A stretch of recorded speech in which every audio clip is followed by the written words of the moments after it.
மத்தேயு 25ஆம் அதிகாரம் 10, 11, 12 வசனங்கள். அப்படியே அவர்கள் வாங்க போனபோது மணவாளன் வந்துவிட்டார். ஆயத்தமாயிருந்தவர்கள் அவரோட கூட கல்யாண வீட்டுக்குள் பிரவேசித்தார்கள். கதவும் அடைக்கப்பட்டது. பின்பு மற்ற கன்னிகைகளும் வந்து, ஆண்டவரே, ஆண்டவரே, எங்களுக்கு திறக்க வேண்டும் என்றார்கள். அதற்கு அவர், உங்களை அறியேன் என்று மெய்யாகவே உங்களுக்கு சொல்லுகிறேன் என்றார். இந்த 10 கன்னிகைகள் ஓமானத்துல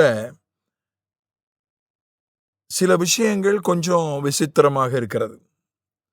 ஒன்று, கதவு அடைக்கப்படுவது. கல்யாண வீட்டு கதவு பெரும்பாலும் பூட்டப்படாது. ஒரு வீடு, அந்த காலத்துல மண்டபம் கிடையாது, ஒரு வீடுதான், அவங்கவுங்க வீடுதான் கல்யாண வீடு. ஒருவேளை முன்னால பந்தல் போடுவது போல அந்த மாதிரி காரியங்கள் இருந்திருக்கலாம். ஆனாலும் கூட பூட்ட மாட்டார்கள். கல்யாண வீட்டு அறைகளை பூட்டுவார்கள். பணம், நகை போன்ற பொருட்கள் இருக்கிற அறையை பூட்டுவார்களை தவிர கல்யாண வீட்டை பூட்ட மாட்டாங்க. ஏன்னா யாராவது வந்துகிட்டே இருப்பாங்க, முன்னால ஆட்கள் இருப்பாங்க, படுத்திருப்பாங்க. இங்கே ஒரு விசித்திரமான ஒரு விஷயம், கல்யாண வீடு அதனுடைய கதவு பூட்டப்பட்டது. அது ஒரு விசித்திரமான விஷயம்.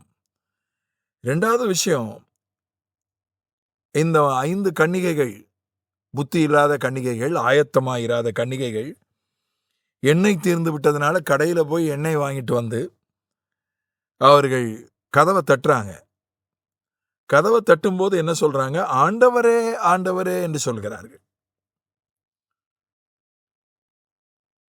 யூத கலாச்சாரத்தின்படி மணமகன் வரும்போது மணமகளுடைய தோழிகள் மணமகனை எதிர்கொண்டு போய் வரவேற்பார்கள். ஆடி பாடி வரவேற்க வேண்டும். இரவு நேரமாக இருந்ததனாலே விளக்குகளை அவர்கள் வைத்திருந்தார்கள்.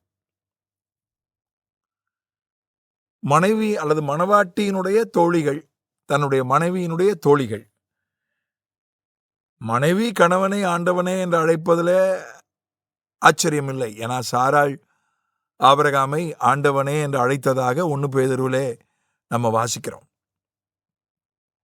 ஆனா மணமகளுடைய தோழிகள் மணவாளனே ஆண்டவரே, ஆண்டவரேன்னு ஏன் அழைத்தார்கள்? அப்படி அழைத்தது விசித்திரமாக இருக்கிறது. இன்னொரு விசித்திரம், 3வதா, அதற்கு அவர், உங்களை அறியேன் என்று மெய்யாகவே உங்களுக்கு சொல்லுகிறேன் என்றார்.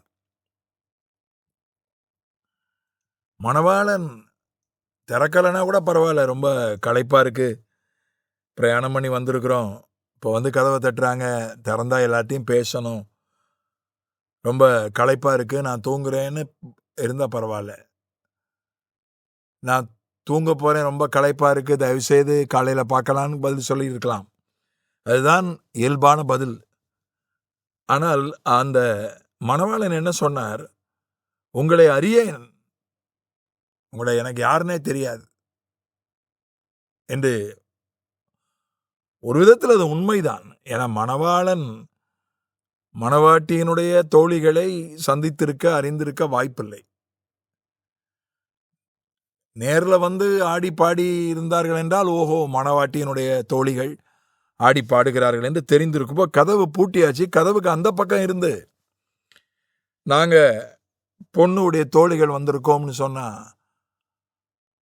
மணவாளன் அறிந்திருக்க வாய்ப்பில்லை. ஒரு விதத்தில் அது உண்மைதான். ஒரு விதத்தில் அது கொஞ்சம் ரொம்ப ஒரு கடினமான பதிலாக தெரிந்தாலும் கூட, உங்களை எனக்கு தெரியாதுன்னு. மணவாளன் அல்லது ஆண்டவர் உங்களை அறியேன் என்று சொல்வது இன்னொரு சந்தர்ப்பத்தில் நம்ம வாசிக்கிறோம். உம்முடைய நாமத்தினாலே தீர்க்க தரிசனம் சொன்னோம் அல்லவா, உம்முடைய நாமத்தினாலே பிசாசு துரத்தினோம் அல்லவா, உம்முடைய நாமத்தினாலே அற்புதங்களை செய்தோம் அல்லவா என்று அந்த நாளிலே வந்து சொல்வார்கள். ஆண்டவர், நான் உங்களை ஒரு காலம் அறியேன் என்று சொல்வார். அக்கிரம செய்கைக்காரரே அகன்று போங்கள், உங்களை ஒரு காலம் அறியேன் என்று சொல்வார். நீங்கள் பிதாவினுடைய சித்தப்படி செய்யவில்லை, என்னை கர்த்தாவே கர்த்தாவே என்று கூப்பிட்டீர்கள், என்னுடைய நாமத்தை பயன்படுத்தினீர்கள், என்னுடைய நாமத்தினாலே சில நாமத்தின் நிமித்தம் நாமத்தில் இருக்கிற வல்லமை சில விஷயங்களிலே வெளிப்பட்டது. தீர்க்க தரிசனமாக, அற்புதமாக, விடுதலையாக அது வெளிப்பட்டது. நாமத்திலே உள்ள வல்லமை. நாமத்தை நீங்கள் பயன்படுத்தினீர்கள். ஆனால் என்னுடைய சித்தத்தை நீங்கள் செய்யவில்லை. உங்களை நான் அறியேன், உங்களுக்கும் எனக்கும் உறவு இருந்ததில்லை அப்படின்னு சொல்லுவார் என்று நம்ம மத்தேயுனுடைய ஆரம்ப அதிகாரங்களிலே வாசிக்கிறோம். அதை குறித்தும் தியானித்திருக்கிறோம் ஏற்கனவே. இப்போ அவங்களாவது ஆண்டவருடைய நாமத்தில் அற்புதம் பண்ணாங்க, தீர்க்க தரிசனம் சொன்னாங்க, பிசாசு துரத்துனாங்க, பிதாவின் சித்தம் செய்யலை, அக்கிரமம் செஞ்சாங்க. உங்களை அறியேன்னு சொல்லிட்டார். இவங்க ஒன்றும் அக்கிரமம் செய்யலையே, மணவாளுடைய பேரை பயன்படுத்தலையே, ஏன் இவங்களை அறியேன் என்று சொன்னார்? ஏன் இவரிடத்தில் கடினமாய் நடந்து கொண்டார்? ஏன் கதவு அடைக்கப்பட்டது? திறந்து இருந்திருக்கலாமே. ஏனென்றால் இந்த வருகையை குறித்த காரியங்கள் என்றாலே அதில் ஒரு கண்டிப்பு உண்டு. அதுல ஒரு கண்டிப்பு. முதல் வருகை, கிறிஸ்துவனுடைய முதல் வருகையில கண்டிப்பு கிடையாது. எல்லாமே தயவு, எல்லாமே கிருபை பெற்றவளே வாழ்க. அவ விசுவாசிக்கல, இயேசு பிறப்பார்னு விசுவாசிக்கல, அவளுக்கு கிருபை. யோவான் ஸ்நானகனுடைய அப்பா விசுவாசிக்கல, வாய் பேச முடியாம போயிடுச்சு 9 மாசம். மரியாள் விசுவாசிக்கல, அவளுக்கு ஒன்றும் நடக்கல, காரணம் கிருபை. கிறிஸ்துவனுடைய முதல் வருகை எல்லாமே கிருபை தான். எல்லாமே கிருபை. ஏரோது ஆண்டவர் ஒன்றும் செய்யலை. ஏரோது பாலகனாகிய கிறிஸ்துவை அழிப்பதற்கு முயற்சி பண்ணான். அவனுக்கு ஒன்று அப்போஸ்தலர் 12ஆம் அதிகாரத்தில் ஏரோது புழுத்து செத்தான் என்று நாங்கள் வாசிக்கிறோம். அந்த ஏரோது வேற, இந்த ஏரோது வேற. இயேசு கிறிஸ்துவை கொல்ல முயன்ற முயற்சியில் எத்தனையோ ஆண் குழந்தைகளை, 2 வயசுக்கு உட்பட்ட ஆண் குழந்தைகளை கொன்று குவித்தான். அவனுக்கு இன்னும் பெருசா ஆண்டவர் தண்டனை கொடுத்ததா வேதத்துல பதிவு இல்லை. அவன் மரித்து போனான். பிள்ளையை கொல்ல தேடினவர்கள் மரித்து போனார்கள் தான் இருக்கே தவிர, அவர்களுக்கு ஒரு ஆண்டவருடைய தண்டனை வந்தது. ஆண்டவருடைய முதல் வருகையில அவர் மனிதனாக பிறந்து வந்த ஃபர்ஸ்ட் அட்வென்ட் ஆஃப் கிரைஸ்ட், முதல் வருகையில அவ்வளவு கிருபை, அவ்வளவு கண்டிப்பே இல்லை. யோசேப்பு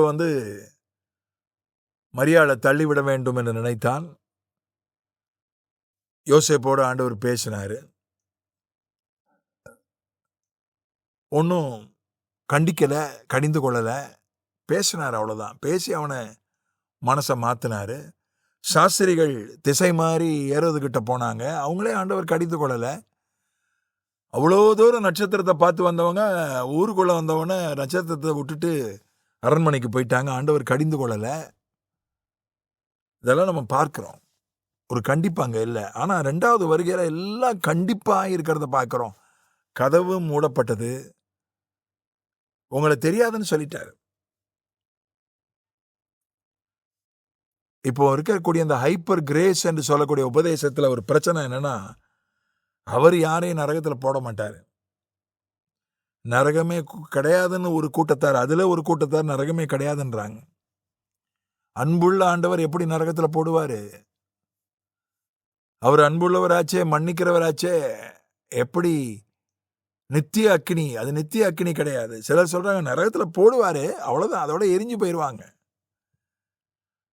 சதா காலங்களிலெல்லாம் பாதிக்கப்பட மாட்டாங்க. அது அவியாத அக்கினிலாம் கிடையாது, அப்படி சிலர் சொல்றாங்க. அதிலே பல பிரிவுகள் இருக்கு உபதேசத்திலே. ஆனா பாருங்க, இவங்க ஆண்டவருடைய பேர்ல தீர்க்க தரிசனமோ அற்புதமோ பிசாசு துரத்தலோ செஞ்சவங்க கிடையாது, அக்கிரமம் பண்ணவங்க கிடையாது. ஆயத்தமா இருக்கல, அவ்வளவுதான்.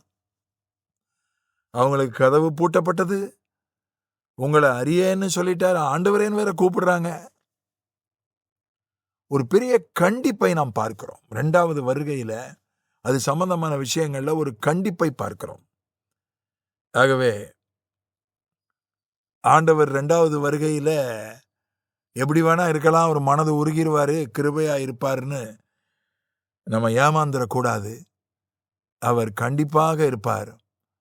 நாம் விழிப்போடு இருப்போம், ஆயத்தமாவோம். ஆமென்.